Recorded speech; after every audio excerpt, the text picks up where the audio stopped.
Assalamu alaikum.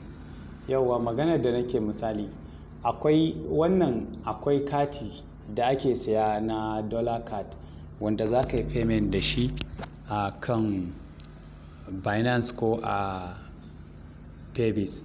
To, shin ribar da za ta fito shi muke so mu kalla.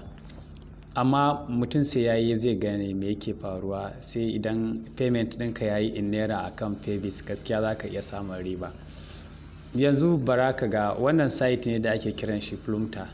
Wannan Plumter ɗin nan za ka shiga, idan ka shigo da shi kai rijista zai kawo ka guri nan. Akwai katin dollar da suke bayarwa a nan, pondin dollar ɗin nan da za ka yi shi. Idan ka zo kana son ka samu, kana yin rijista da shi a nan wajen view ɗin da za a gani, view details, kana buɗewa za a ga account number da za su baka mai sunanka da suka creating. Za ka je ka yi payment da Naira.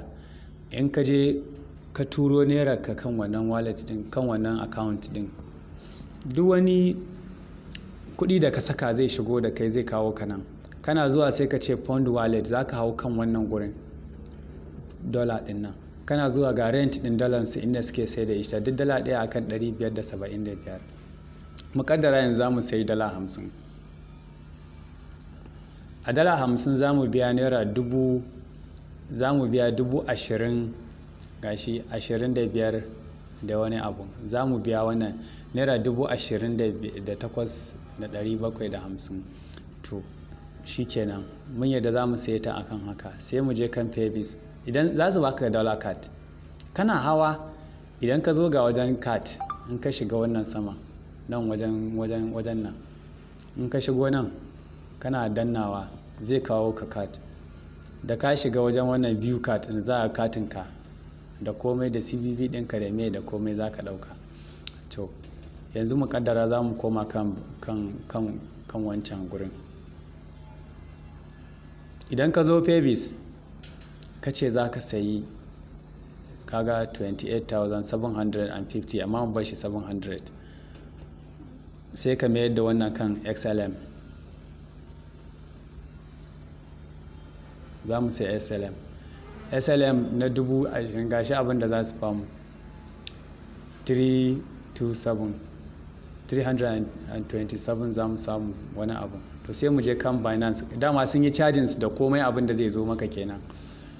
Idan muka je Binance, za mu je kan Binance mu sayi SLM. Idan SLM ɗin mu ya shigo, abin da ya zo za mu iya sayar da shi. Kaga za mu sayar da SLM ɗinmu guda 324. Abin da za mu samu $46 ga abin da za mu samu $46 H.8. To, P2P yanzu misali ana sayar da shi akan P2P. Bari mu yi lissafi. A P2P za mu iya sayar da ita akan 580. Duk dala ɗaya za mu sayar da ita 580. To muna da 580 times 64.8 ga abin da ya fito ribar mu 37,000.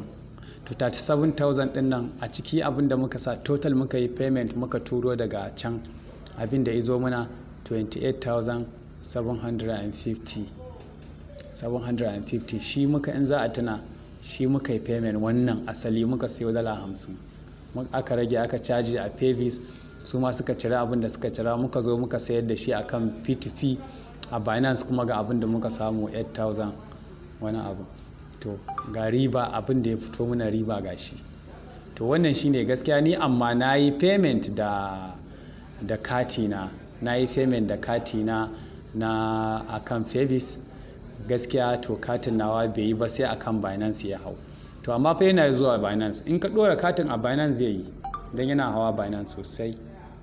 To wannan shine dai, idan mutum ya yi yana ganin zai samu riba, to gaskiya to zai iya gwadawa.